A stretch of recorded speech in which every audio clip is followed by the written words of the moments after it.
Welcome, everybody. My name is Michelle Hayward, strategic business coach, and I come on to Blab to interview different entrepreneurs in different areas of not only the US, but in different areas of industry. So today with me, I have Michelle Fong. Yes, two Michelles. I'm the Michelle with one L, and she's the Michelle with the two L's. And today, Michelle's coming on to discuss her company, Dial M Style, and she's going to tell you how she got started, give you background about herself, as well as where she is and where she's going to go with her cosmetics company, Dial M Style. Welcome, Michelle. Hi, Michelle. You're on audio only, so we can't see you, but I can hear your lovely voice. Thank you so much for inviting me here today to share my story. So my name's quite welcome. For those of you who don't know me, I actually met Michelle at the Periscope Summit, and we connected and talked a bit, and she found out a bit about me. I have been running my makeup business since 2005, actually, as a wedding makeup artist. And last year, mainly through the help of Periscope and my Periscope viewers, started launching products. So I'm really excited about the growth that I have with my company going forward. All right, great. I look forward to it too. And it was great meeting you at Periscope Summit. For those of you who have not been to any local Periscope meetups, are not familiar with Periscope, it is a Twitter app. It was voted the 2015 favorite or best app. So definitely check it out. You can find it in your Google Play Store as well as in the Apple store as well to download for free. So we both Periscope or Scope, as we say, on that app for short periods of time. And Michelle does makeup Periscopes, where she actually applies her makeup and other brands. So Michelle, can you tell us how Periscope has changed what you have been doing with your brand and your company? Uh-oh. Can you hear me? Okay, you were breaking up, so you'll have to repeat the last thing you just said. So how has Periscope changed? Did we lose Michelle, or did you guys lose me?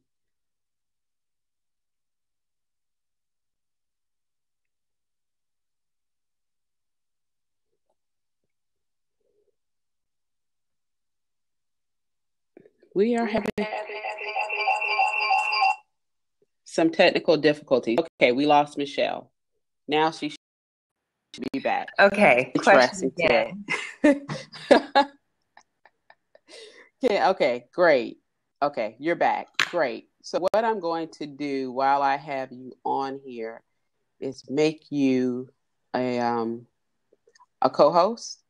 That way, if I have technical issues, you can still continue with the interview and just tell all the viewers what you do. So again, welcome everybody. A little bit confusing. So I'll look at my phone, but I'll be typing to my right where I have my computer. So again, Michelle, so can you tell everybody, let's go back. How did you get started in the beauty cosmetics industry? What's your background and how did your interest start in that industry?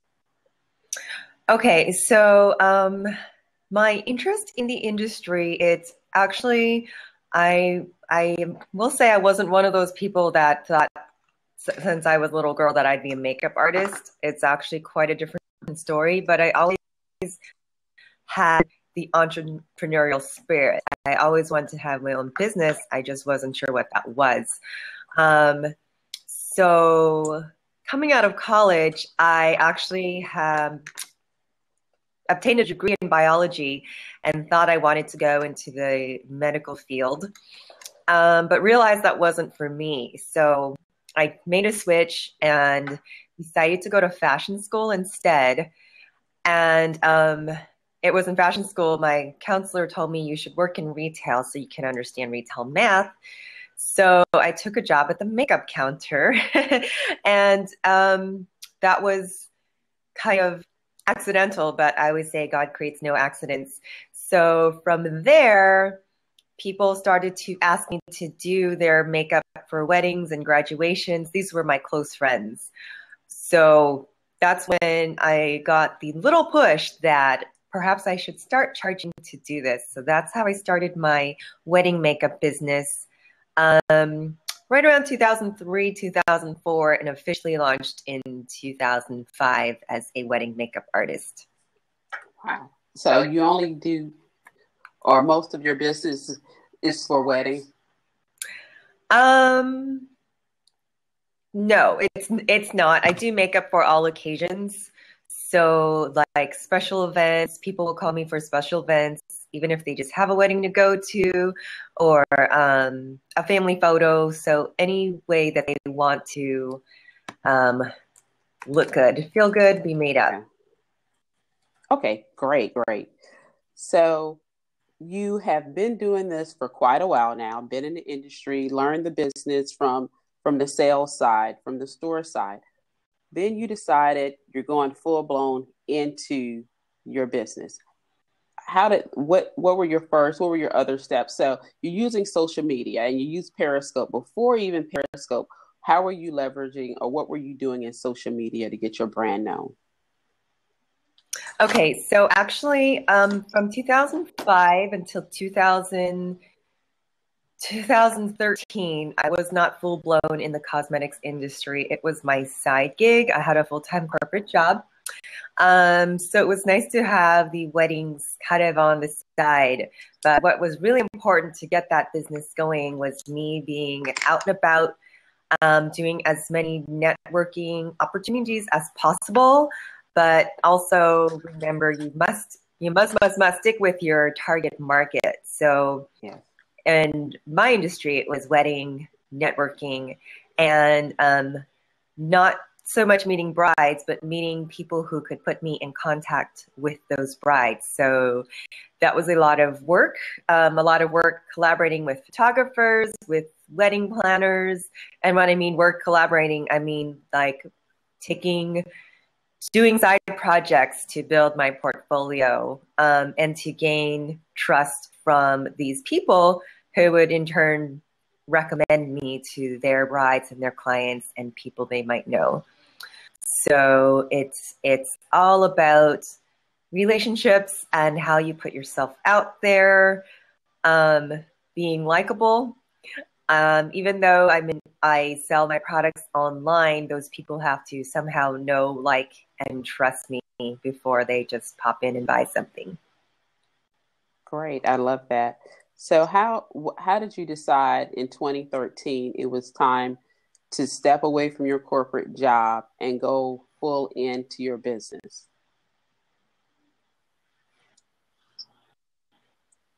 Now, you can't hear me?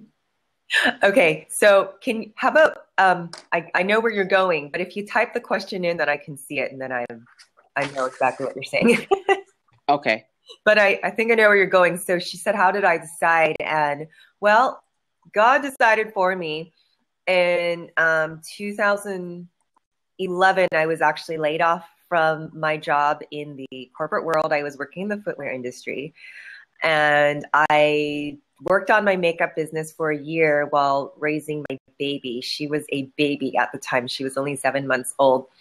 And then I went back into the footwear industry, found another job, and after a few months, they laid me off as well. So at that point, I kind of decided this is not it, this is not the way for me to go. Like God has pushed me in a different direction, but also I was ready to retire my corporate job just because it was a lot of commute time and it was a lot of time away from my daughter. And I knew that wasn't going to be the right thing for me. So I'm not saying there's anything wrong with moms who decide to stay in 9 to 5. But for me in my situation, I did not want to put myself in that situation where I would only see my daughter pretty much on weekends and be exhausted by that time. So, I know, Dev, layoff, a career change, is a devastating thing. But that's what I just had to. I'm glad that that happened for me. Great. Love it. So 2013, you're in your business. What are you doing? How do you decide what steps to take? Because you've made the connections, you're being promoted or recommended by photographers and others in the wedding industry. But how do you decide what you need to do? Because now there is no other income but from your business. So how did you decide? What were your three top actions you had to take? Just three, like the three top actions you knew you had to take to get money coming in. Okay, so this is like not an easy answer at all because I did not know. I did not know. And it really didn't start coming together for me until the past year, honestly. I try different things because, yeah, it is hard to just generate a business. You can't just go out there and say, hey, I'll do your makeup, I'll do your eyelashes.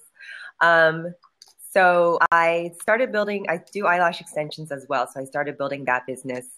But I did try different things. I took a course in real estate investing. I'm trying to think of what else I've done. I tried multi-level marketing company because one thing I knew is I am all about multiple streams of income. So I will say I tried a lot of different things. So, I mean, my point in here is that you don't just come out being an entrepreneur and like, hey, these are the three things and I know how to do it. And I can give this advice to any other people because I did learn the hard way and I think everyone does as well. So, but what did help me was a supportive group of people. Right away, I fell into my investment club where I thought I was going to learn something about real estate and how to invest my money. But what I did learn was that I didn't really want to start a new career in real estate, but I met people who were like-minded like me, who had entrepreneurial spirits, and were supportive in the way that they weren't telling me to go back and find a job. They were telling me different ways to create money, different ways to create money, basically, because that's what you do in real estate, and that's what you have to do as an entrepreneur.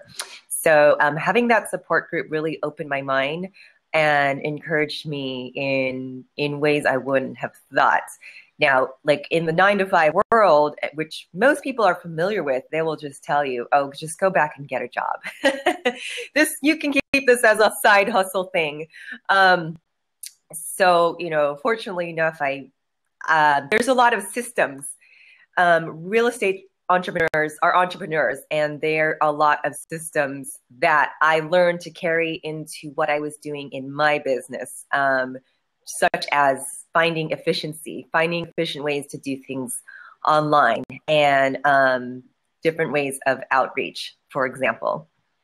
So Michelle's asking, did I have pushback starting my business from family and friends? Not so much. Not so much my family. I will say at the time as well, I was going through a divorce. So that was probably overshadowing everything else in my life. So I could build my business quietly. From the friends, yes. A lot of them didn't know what I was doing. I don't know if they still know what I was doing, but that's okay because in a lot of ways I had to separate myself from my old life. And my old life was married 9-to-5, living a life that I wasn't truly happy in. So that doesn't mean I cut them off. I just had to separate myself and find new guidance and inspiration to get myself there. And the new friends show up. That doesn't mean I've gotten rid of my old friends. I just don't look to them for business advice. So everybody let me say that if you're an entrepreneur, yes, if you're an entrepreneur, don't look to your friends who aren't doing what you're doing, don't look to them for advice, or your family if they don't know what you're doing, because it's not going to work out. Great. Let's talk about the products you have developed and launched. I would love to hear about those. What products did I develop and launch? Okay, sorry, just answering No Jujubee. She had to learn the hard way too. Yeah, I think we all do, because everyone's business and everybody's business style is different as well. So the products that I developed and launched starting last year, and when I discovered Periscope, it completely changed my life, and just helped me so much, first and foremost, in finding my voice and finding my confidence, because I did need my peers' approval to know that I was on the right track. And you get that instant feedback from Periscope. You don't get that instant feedback if you're looking for that from your friends and family, because they're looking at you not as a business person, and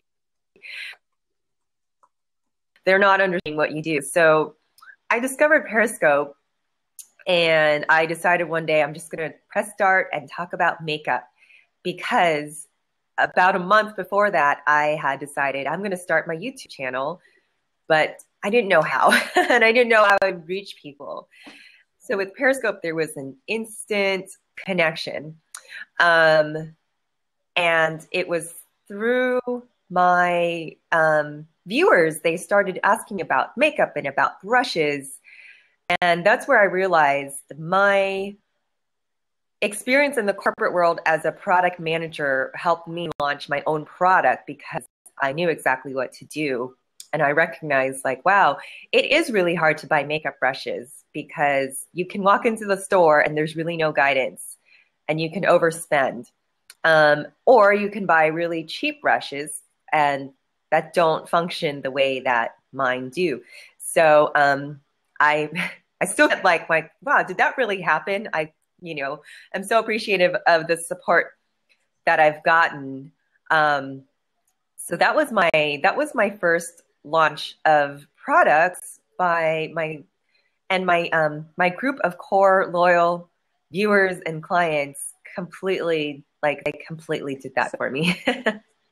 So this year I just launched lipsticks in February. And I'm working with a USA manufacturer that it's paraben free and shea butter based, and all amazing products that are actually moisturizing and good for you and anti-aging. And right now at this moment, I'm working on a launch of another brush line. Great. Okay, I can hear you. Go ahead. Okay, so how did you grow your Periscope following? So you're talking about you were able to make these sales, but what did you do to, can you refresh? Oh, now I can see you on the phone. I can't on the computer. Okay, I don't know what it is. But how did you grow your Periscope following? What were you doing to get loyal customers after so many? Like, how long were you on Periscope before you made your first sale?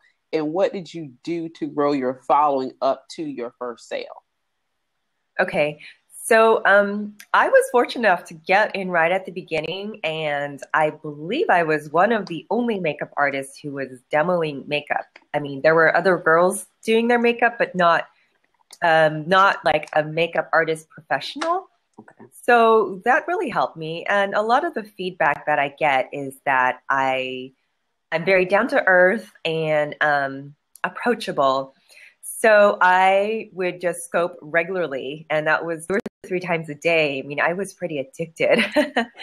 And early on too, on Periscope, the social media leaders would have their top 10 lists like every week. And every week I was making 2 or 3 people's top 10 lists, which would notify, and then I would get like 40 followers a day after they'd see me on somebody else's Periscope talking about me. But I made sure too that I would go in and support these other people who were promoting me, and make sure I tweet them and then I interact with them in their scopes as well. So it's really about networking. A lot of people, when they're starting out with an online business, just get it wrong, or even on Periscope, and they're like, maybe post on Facebook, hey, I'm selling things, buy from me. And it's not about that. You really have to build a connection. So same with networking in person, whether you're in person or online. Hi, Herbie. Thank you. Whether you're in person or online, like you have to make that connection and be visible. I'd say at least 7 times. It's like 7 to 10 times before that person, really will decide, will I buy something from you? It doesn't usually happen once. Like if they see you once and you don't come back ever again, you're going to be forgotten very quickly. So you have to be very consistent and persistent. Yeah. So how often a week do you scope, and how many times a day?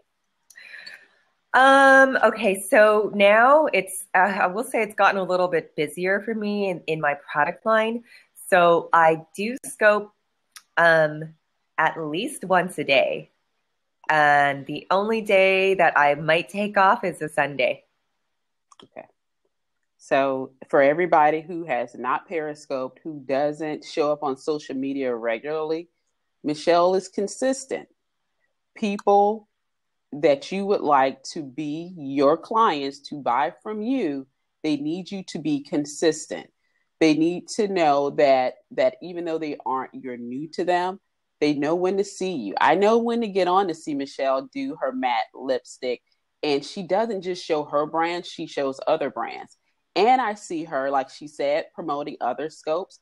I see her other people's scopes. So and you will see this what she's saying work time and time again for other small businesses who are on Periscope. So it's a little bit it's different than Facebook, where you can post, or Twitter, most definitely, because it moves so fast. Yes, Michelle is the bomb. And you go in there. I am not a makeup person, but I learned so much from her. Like, oh, what color is that, Michelle? And she'll put it on her wrist for me. And she's like, and this is color such and such. And you can find it on my website at. so people, she's consistent. She answers the questions. She engages with her audience, and she knows her audience. She knows their names. When you enter her room, you may think if you go in there are 15, 20 people in there. She knows everybody's name, unless you're absolutely brand new to her. And it really does make a difference. And back to networking and connecting, we met at Periscope Summit. I hadn't followed her. I'm not a makeup person. I'm in her scopes every day. I'm not a makeup person, but I'm in her scopes every day because we connected on a whole other level of entrepreneurship. And that makes so much. So even if you aren't doing a lot social media wise, make sure you're connecting people face to face where you are in your local community, because it does matter. So Michelle, I know you do specials and you do sales. How do you decide on your promotions for your products? Oh, I am still learning there. And I don't do a lot of promotions or sales. I'm not trying to be like Macy's where I have a sale every week. Oh, definitely. Yeah. So every now and then I'll do like a 10% just to kind of incentivize people if they're like on the fence about buying, because I can see who's lurking. But coming up, I will be doing, and I know it's already April. I'm a little slow to debut the next color. So how it works is I debut 4 new colors per month. So by mid-April, I will do a Mother's Day promotion where you buy a box for yourself and a box for your mom. I'll ship the one to your mom for free. So you're getting one. It's like shipping 2 for the price of 1. Mother's Day. And how do people get on your list so that they can get your promos? Because Mother's Day, for those who know their mothers, love products, love makeup, need new brushes. And they're like, my mother's 70. Get her some lipstick. I guarantee you she going to wear it. Yes. I guarantee. She's like, oh, baby, you bought me lipstick. How'd you know? You're going to get a great Christmas gift. Get your mama some lipstick from Michelle. Exactly. So I'm going to type my website right here. It's Style, which is the same as my handle. Ooh, Oh, my handle here is Dial M Style, even though it says Dial M for makeup. So there's my website. And if you enter the first page of my website, you can drop in your email address. And something that I just started last week, I'm really excited about this, and getting great feedback, is this is a face chart. And I put one of my lipstick colors here, and we'll match it to the eyeshadows that you should wear with your lipstick, because I know that causes some confusion. When people ask me, you know, what lipstick should I pick, and then how to match the rest of that with it. So, you know, so if you can't catch me on Periscope all the time, you can subscribe to the newsletter and get these handy little tips on paper about how to get your lipstick on. And then I drop other little pieces of advice, like types of foods that you can eat that are healthy for you, or little snippets about the ingredients such as avocado oil and vitamin E that my lipsticks contain, and why that's good for your body and for your lips and for anti-aging. So that's how you can keep connected. Also, on my Instagram, I connect with a lot of my Periscope viewers on Instagram and Snapchat as well. Because I can't Periscope all the time, so I like seeing what my viewers are up to as well. Great. So she's on Instagram, she is on Periscope, and how about Facebook? Can they find you on Facebook? Oh yes, Facebook. You can find me under Dial M for Makeup on Facebook. So the same as my name here, Dial M for Makeup on Facebook. And you see, Michelle has signs ready and together. That is really a Periscope thing. People will screenshot. For those of you who don't Periscope, when somebody holds up a sign, you screenshot it. So you know how to find them and you know where they are. And that's really important. So Michelle, let's go back to, you have products, you're launching them, you're selling them on Periscope. What is your staffing like? Like how do you go through to take your orders, to go through, package them and ship them out? And pay attention, small business owners. Those are you starting out and you have products. Just take some notes. Okay, so Michelle, I had no idea how much work it would be. I mean, I did have an idea. My brush launch was a little bit easier because the brushes are all the same, but the lipsticks, I'm offering different colors. So packing them is a little different. I can't pack them all the same way because I have to know which color the customer is going to buy. So if you see my house right now, it's a complete, my dining table is covered with lipsticks. My living room is covered with inventory, tissue, boxes, stickers. So I'm running a one-man show right now. I just recently acquired a virtual assistant over the weekend, so she can help me with the admin pertaining to the website. So I'm thrilled about that because there's a lot of avenues to work in.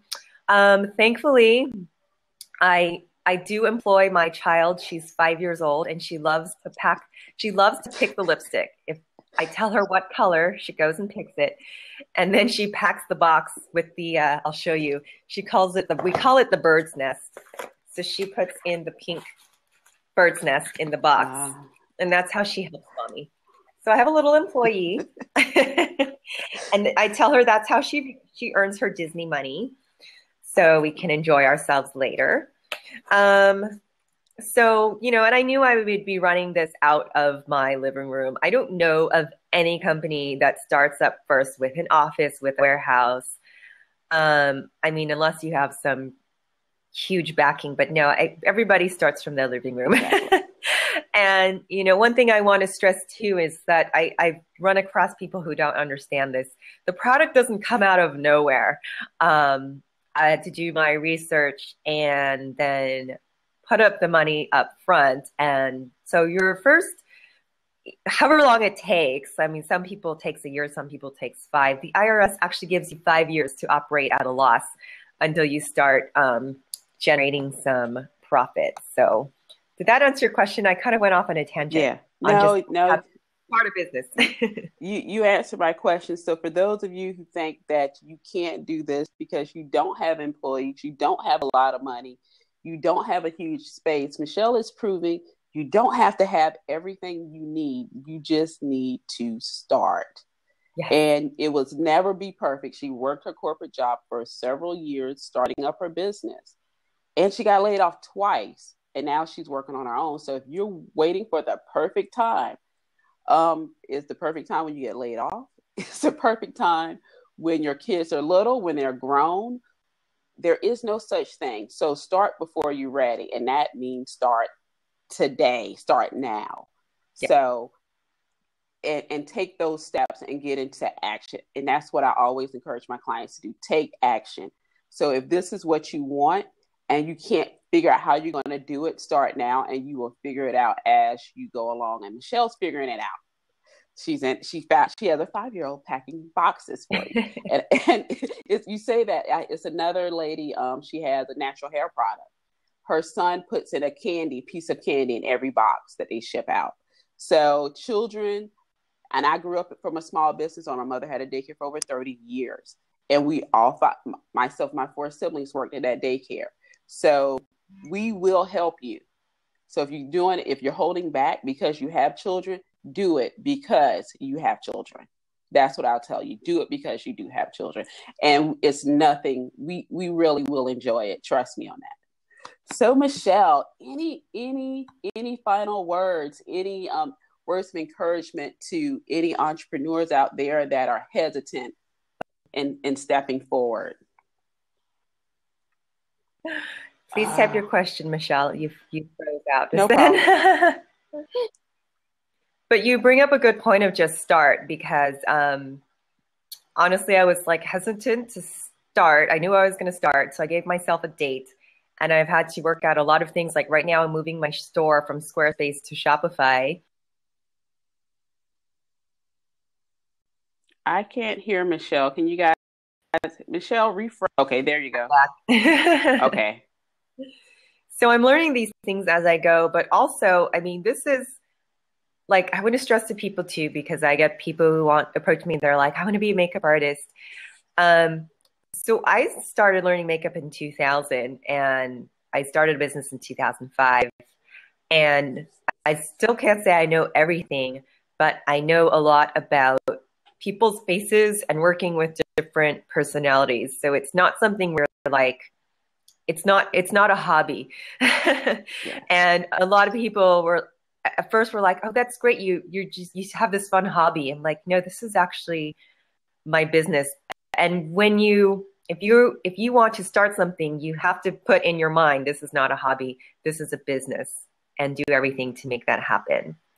So any final words for aspiring entrepreneurs? Oh, I guess I just talked about it a little there, is that if you're an entrepreneur, you have to treat it like a true business. Like, give yourself a goal of what to do every single week. 'Cause if I just treated this like a hobby, then I would have to have a full-time job. Exactly.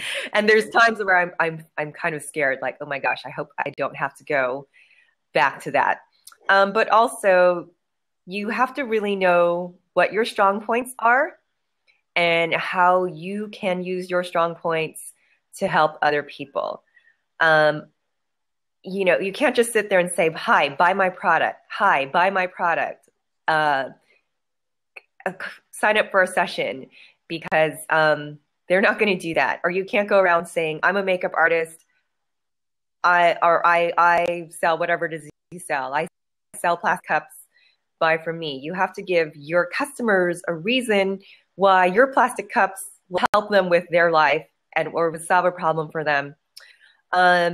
So once I started figuring that out, and that people were gravitating toward me because I can actually teach them how to put on their makeup, I saw that started working for me. And I also know one of my strong points is doing products. So from now on, I'm trying to delegate the other aspects to other people on my team. So I did say, okay, the only person on my team is my daughter. I do have my admin assistant, who I just hired like 2 days ago. And I do have my cousin, who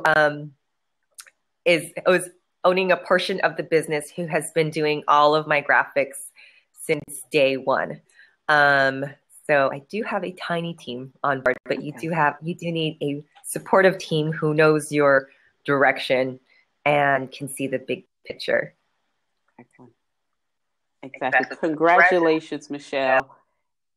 And I wish you continued success. For those of you who are definitely into makeup or know family members who would enjoy Michelle's paraben-free lipstick makeup brushes, be sure to go to our website, dowmstyle.com. Everybody, thank you so much for joining us this week. I will be back next Sunday. And Michelle's holding up her sign for you guys. I'll be back next Sunday with another entrepreneur who is a business coach. He was my first business coach out of Pittsburgh, Pennsylvania, by the name of Bernard Alexander. So thank you guys for coming through. Thank you, Michelle, for joining in. And I will see everybody next Sunday. Bye. Thank you, Michelle. Bye.